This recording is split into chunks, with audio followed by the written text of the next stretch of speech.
My name is Ronald White, and I'm an alcoholic. What better introduction could you get than that?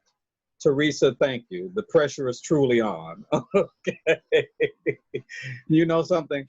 I've spoken at lots of meetings of Alcoholics Anonymous. I should let you know that I have a home group of Alcoholics Anonymous. It's 9604 South Figueroa.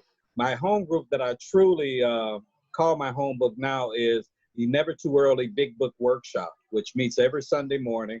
We have it on Zoom. We can provide that information for anybody who is interested in traveling through the steps. We've been doing it for the last 33 years. We've been doing the Big Book Workshop. My sobriety date is July the 14th of 1986. Oh, today is July the 14th. So yes, I am celebrating 34 years of sobriety today. Thank you so much. I see you, Wes. I see. Thank you guys for all the applause and everything. It's really funny. When Ali first asked me to give him a date to share in this workshop series, I wasn't thinking about the fact that July the 14th was my birthday. I was thinking, okay, the second Sunday, the second Tuesday in July, I think I'll be ready then. I know I don't have a group. I do a lot. I work kind of like in recovery, and I do some hybrid work in my old kind of profession, which used to be the law. I used to practice law. I don't any longer, but I now do groups. I run what are called competency groups for people who've been declared mentally incompetent to stand trial. And I have 7 houses that I do competency groups for all these men and women who've been declared incompetent. And I teach them about the court system and everything. And I do that on Tuesdays. So I have come fresh off talking to 7 different houses today. I just finished about half an hour ago. I rushed home so I could do this. So I've been doing nothing but talking ever since about 9 o'clock this morning. So yeah, great timing for me to go ahead and say that I would do this. But you know something, you could not pull me away from a meeting of Alcoholics Anonymous, and particularly for the fellowship that literally saved my life and gave it back to me. And to be able to do it on this day, 34 years after I was rescued from a cesspool, I could think of no greater honor than to do that. And to be able to talk about the 11th step, that step which says, sought through prayer and meditation to improve our conscious contact with God as we understood him, praying only for the knowledge of his will for us and the power to carry that out. An awesome step. Obviously, it's a step that presupposes I've done the first 10 steps. The one that causes me to establish the connection. And now what I'm seeking to do is improve that connection. The first part of the 11th step are those steps, the nightly review, and then we've got the morning meditation. And this line that they pulled from the book, Teresa knows, we had kind of gone through this in our workshop, and I made some comments on this line. Ali was there too, and so that's why I think they pulled this, where it talks about we are then in much less danger of excitement, fear, anger, worry, self-pity, or foolish decisions. That's a line that comes after that. It's kind of like taken out of the middle of something else. And this is talking about what we do as we go through the day. We had the nightly review, we had the morning meditation, and now they know Ronald, even though I kind of got lined up, I cleaned up last night what I did. And this morning when I got up, I kind of got quiet. I get up real early. I like to get up at about 4 or 5 o'clock in the morning. My first group didn't start until 9. However, I like to be up real early when nobody else is moving around because I'm easily distracted. So I like to be able to get quiet. And I like to be able to think about my day that lies ahead. And I get quiet. And I think about, some inspiration. And I best believe, this meeting was part of that, because I've been speaking at a lot of meetings since I've been sober. I probably started doing a lot of speaking when I was about 9 years sober, 8 or 9 years sober. And so that's about 25 years worth of a lot of speaking. And so you know, I still get in my head after all this because I love you guys so much and I respect and admire you so much that I have this fear of failure that still jumps on me no matter how often I've spoken, no matter what people say to me. And if you've seen me before, I have this fear of, oh, they've heard this already. What are they going to think? You know, they're probably tired of, you know, because I'm so self-obsessed and self-absorbed. I think everybody's thinking about me, of course. And so I think everybody's got my pitch memorized and everybody, you know, I'm the, duh, you know, I know when I write, when I watch some of the best movies I like, part of my story, and I think I'm a jump into part of that because it's hard for an alcoholic to listen to somebody who they can't identify with. And so I think I need to qualify a little bit, but I'm going to jump around a little bit today as I talk about this daily pausing that I have to do, what I do throughout the day to stay in much less danger of excitement, fear, worry, and all of that, because the line that comes before that is pause, remind myself I am no longer running the show. God, thy will be done. And whenever I do that, I am in much less danger of excitement, fear. Whenever I start thinking about that, I stop worrying about what you guys are going to think about me because I know you guys love me. And I know you guys that Teresa and Ali would not have asked me to share if they didn't think I had something that would be a benefit to somebody. And I know that, you know, I don't run the show. I'm not in charge of people's reactions to me. All I need to do is just share honestly, just like you guys taught me. You know, be open, be honest. And I know that's good enough, whatever that is. And so I pause. God, thy will be done. And then I don't have to be agitated. I don't have to be worried. I don't have to be all excited about, you know, what. And I used to think excitement was a positive thing. I never looked at excitement as being a negative because I always wanted, you know, I wanted that excitement and stuff. But you know something, I understand now that I need to be even keeled if I'm going to make God-centered decisions, not Ronald-centered decisions. And so in this way, I don't make foolish decisions either. So getting back to getting over this fear of what I think you think about me, I love Shawshank Redemption. I don't know if anybody else knows that movie or has looked at it or whatever. And I could name a few other movies because I am the cinephobe. You know, I look at TV all the time now. So my tab, I love watching things. I need a soundtrack to go with my life because that's when I really feel emotions. When I hear the music and but look at Shawshank Redemption, and I'm here to tell you that when I see Andy Dufresne after he's broken out of prison and he's standing with his hands up, looking upstretched at the sky, and the rain is see, people who never saw the movie may think, why am I waxing so poetic about it? I need to let you know that they had better not ever change that scene in Shawshank Redemption.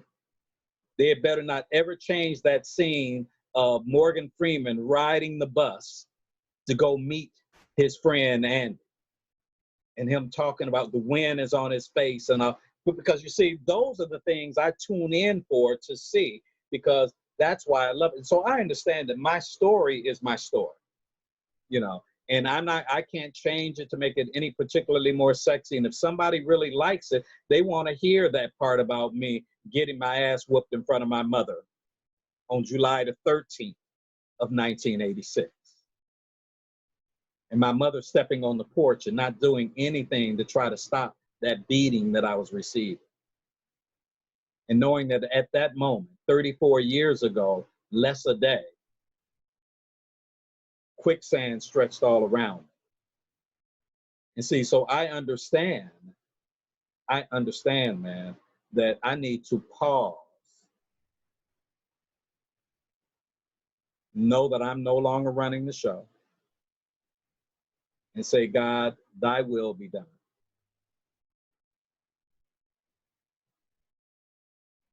I'm 65 years old. I was born and raised in South Central Los Angeles. I have 5 brothers. There's 6 of us. 4 of us are in the Fellowship of Alcoholics Anonymous.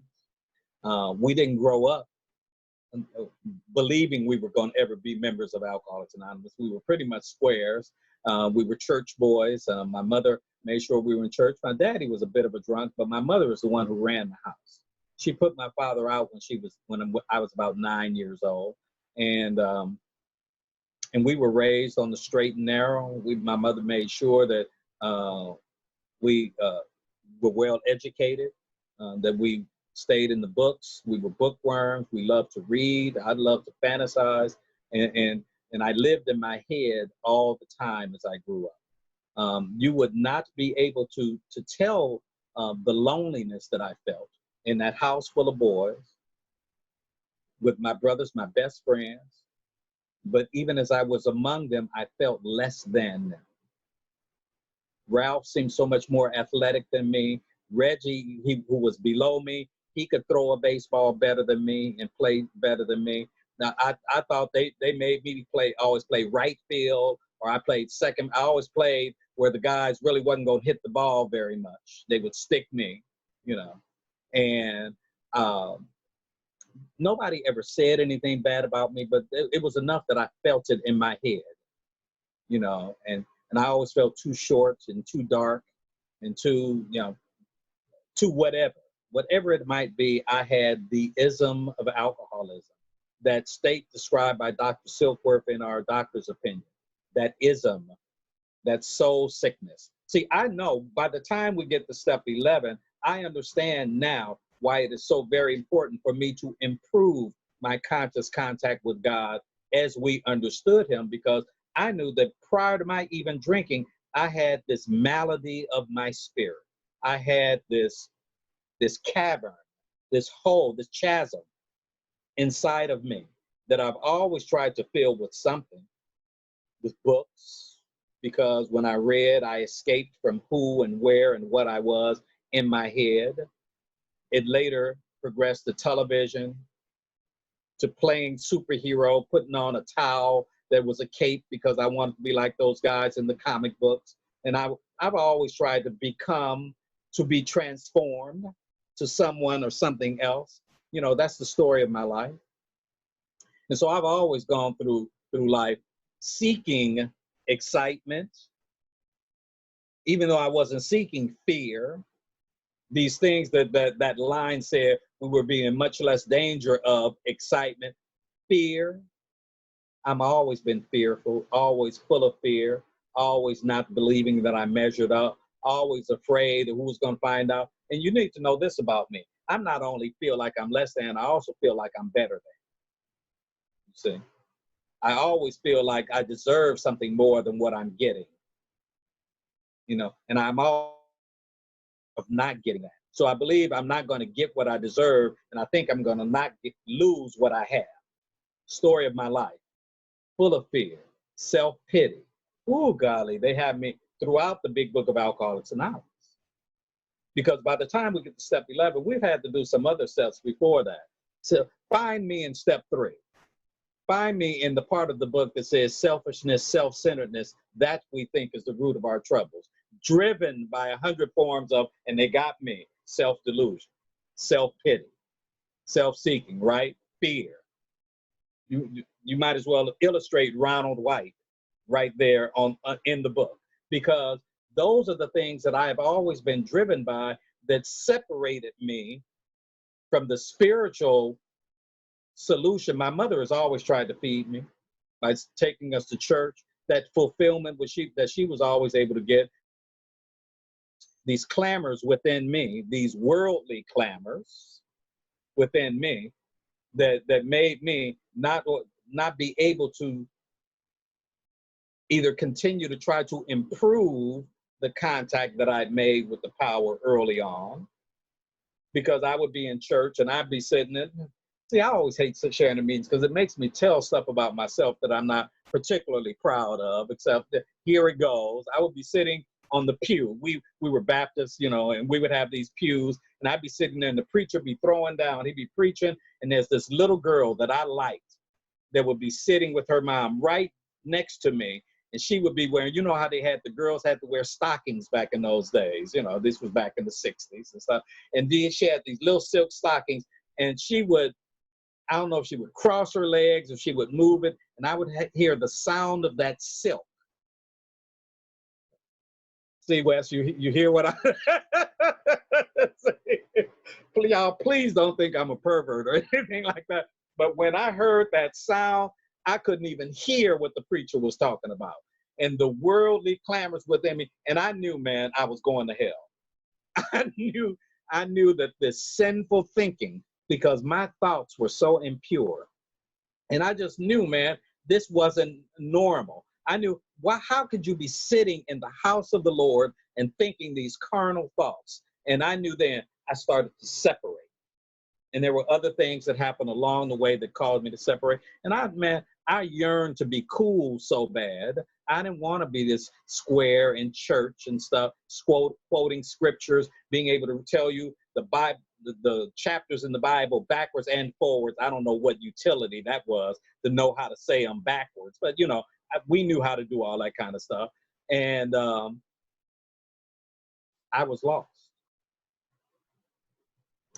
And so I understand that when we read the big book of Alcoholics Anonymous, there's a chapter called We Agnostics that talks about the soul solution, the solution to me being connected to the spirit that I am now in step 11 going to be seeking to improve this contact with.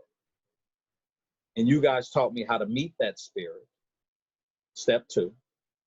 You told me that you had witnesses. See, the part of my story is I later, because of that reading and all of that, I later was able to become an attorney at a very young age. I did not start drinking until I got in college, the summer before I started college. It later progressed to other substances that I used in addition to drinking. I hate to say other issues because, what are we, children? What we, it's poop, it's doo-doo. No, I started smoking some weed and snorting cocaine in addition to drinking, okay? I don't dwell on that in Alcoholics Anonymous, but you just need to know that I'm an alcoholic. That when I drink, the craving to drink is created. And because I have this bottomless hole, I will try to fill it. Changes the way my mind and my mood. And so that didn't happen to me until later, that progression. So I was able to get through law school. I was able to pass the bar exam at age 24. I'm practicing law. And I need to let you know that when I would go into court, I knew it was very important that you have witnesses to prove your case. And in Alcoholics Anonymous, in chapter 4, okay, here are thousands of men and women, worldly indeed, the witnesses. We see them at meetings of Alcoholics Anonymous. They share, they testify at podiums and in rooms, at tables, and they share their experience, strength, and hope. They give me testimony about the single most important thing in their lives today is the fact that a power has come into their lives that has changed, made a revolutionary change in the way that they act and they think.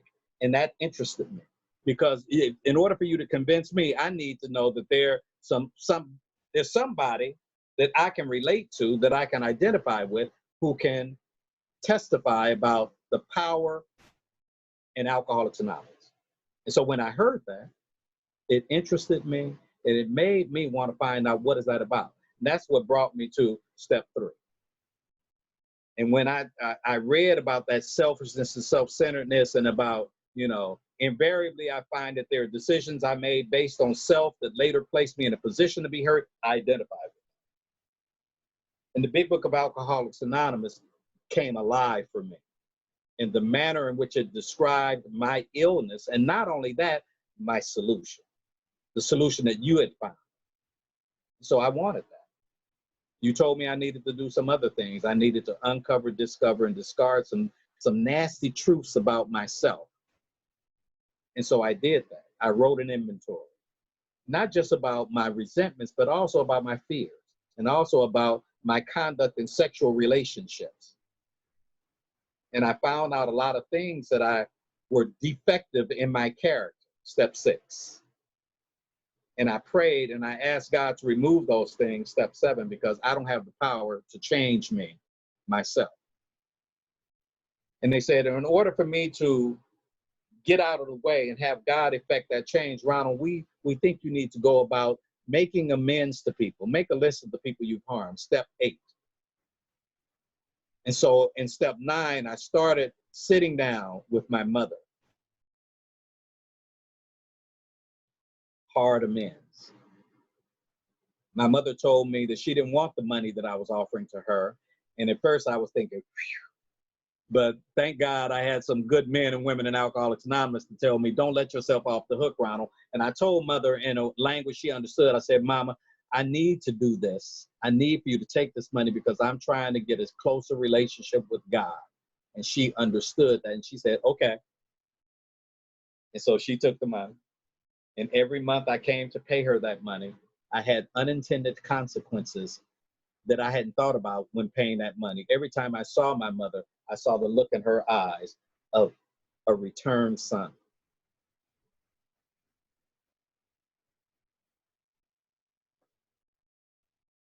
And that fear and that worry that I'd put on her.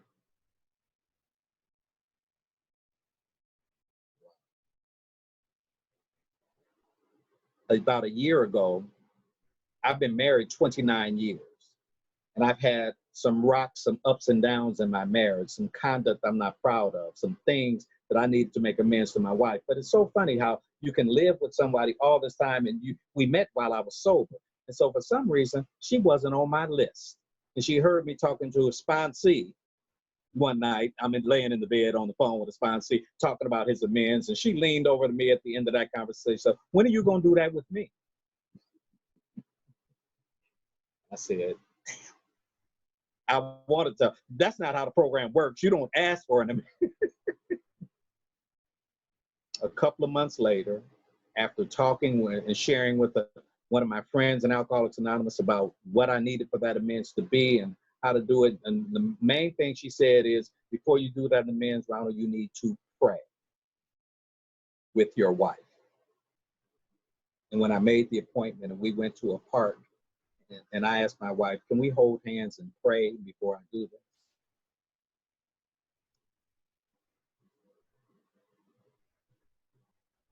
And everything that I thought, all the bad things that I thought were going to happen as a result of that, just melted away.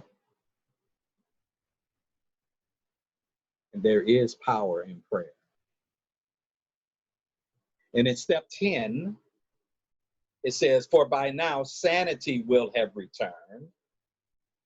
Finally, the promise of step 2 comes true in step 10, because I've done all of these things, all of these acts against my will to place myself in God's will.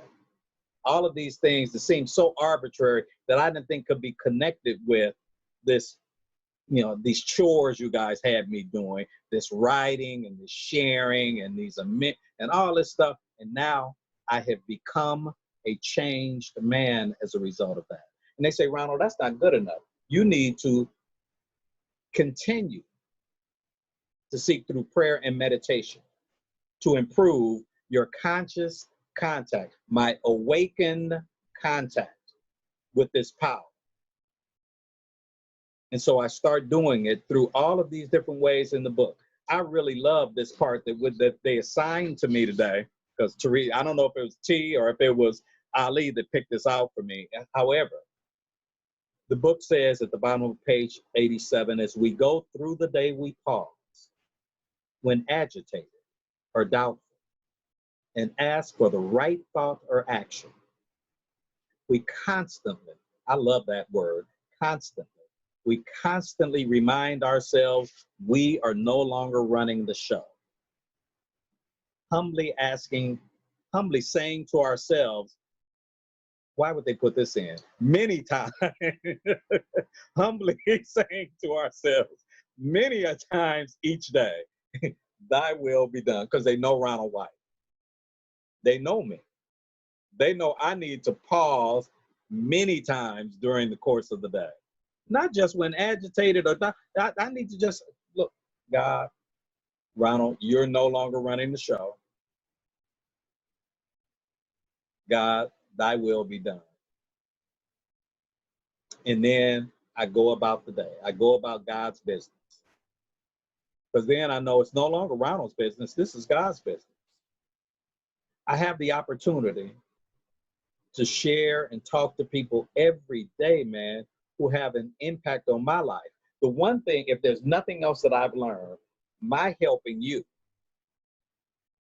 helps me as much or more than it helps you. I've learned that unselfish acts, this act of me being unselfish, is the antidote to selfishness and self-centered, which is the root of my troubles.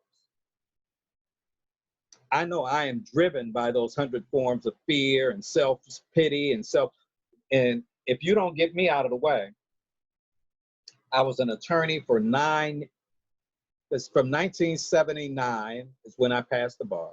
I got sober in 1986. I described for you how I had gotten a whooping, a beating in front of my mother because I stole some money from a drug dealer, and he was a dangerous guy, and I had a bright idea that I would take this animal, this wolf, into my mother's house. It was a Sunday. My mother just got dropped off from church, dressed beautifully in some church clothes. And I knew this guy lived a few doors down from my mother, and I knew he respected her. Even if he didn't respect me, he respected my mother. And I felt that if I just take him in my mother's house, he won't do anything to me in front of my mother. And so I took in this wolf in my mother's house. She's cooking Sunday dinner. I'm explaining to him, Kenny, I'm sorry I don't have you. Kenny is very reasonable. Kenny just says, Ronnie, it's cool. And we'll just make credit arrangements. Why don't we step out on the porch and talk about it? And I think he's just mindful of my mother. He just doesn't want her to hear us talking about this drug stuff, right? You know, so he steps out on the porch and I step out after him, Mr. Naivete. This hadn't been the first time I faced life-threatening situations, so I'm a little bit, full of myself. And as I step out, Kenny was waiting on me. And he hit me as hard as he could. And I flew across, Lisa, I flew across this. I look at you in Colorado. I'm looking at you. I flew across that lawn like I was a superhero without a cape. And he proceeded to kick me and stomp me in the head, trying to kill me. And as he did this, I felt as if I were removed from my body watching this happen. And I saw my mother step out on the porch. And this mother who had loved me more than anyone in my life, who continued to rescue me, to enable me, to believe in me, to not give up on me. This woman who was the most devout, most spiritual woman that I've ever known in my life. This woman watched this dude beat me without saying a word. And my mother turned around and walked in the house, back in the house, and she closed the door. And I knew that whatever it was that I had done, that it beat the love out of this one. That was 34 years ago. How dark it is before the dawn. I thank God for not making misery comfortable.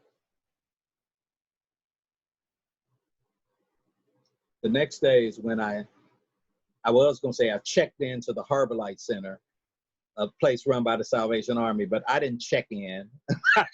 I'm an alcoholic. I try to make it sound fancy. No, I didn't have luggage. I didn't have reservations. They weren't expecting me.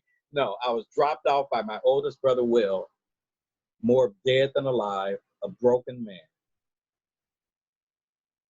And you guys met me where I was.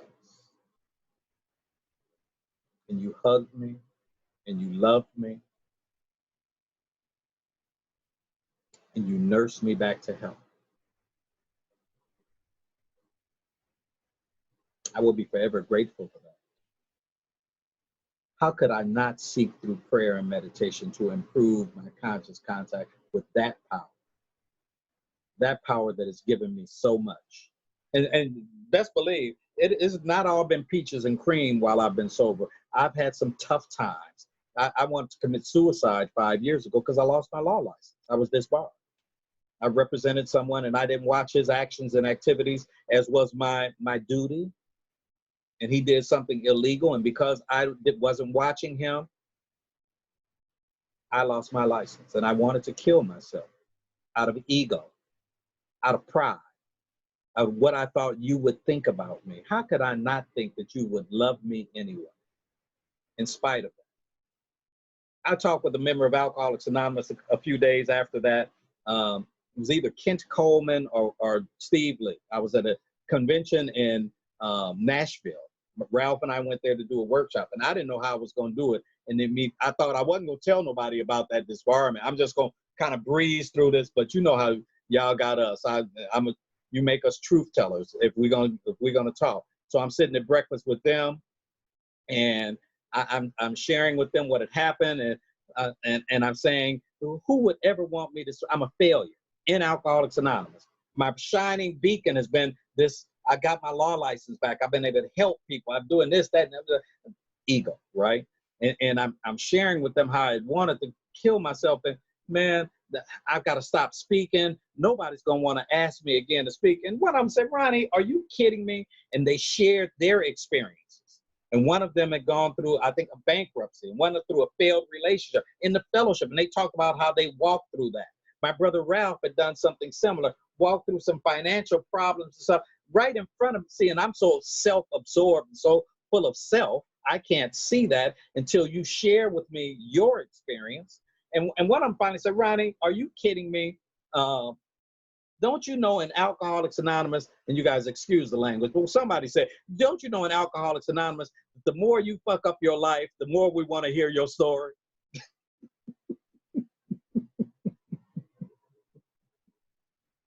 And I thought, oh, that's true. Not because we want to hear how you screwed up. We want to hear, how did you not drink through that? How did you not drink through that?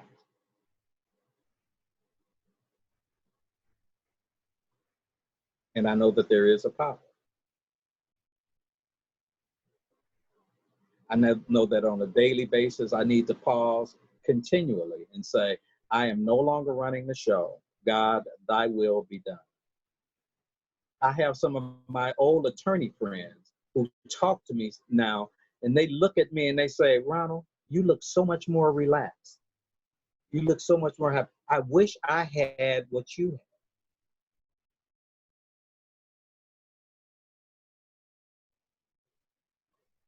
God does for me what I cannot do for myself. The miracle of Alcoholics Anonymous. I think, is my 40 minutes up? Well, I know it's 5:40. I know I may have started maybe about 5 minutes after that, except I'm a little bit talked out. So I have 10 minutes. Ali, let me tell you something right now. Whenever the reservoir is empty, I don't try to add on to it. But I will be happy to add on to it through answering questions from people. And so with that, I'm going to say thank you for letting me share.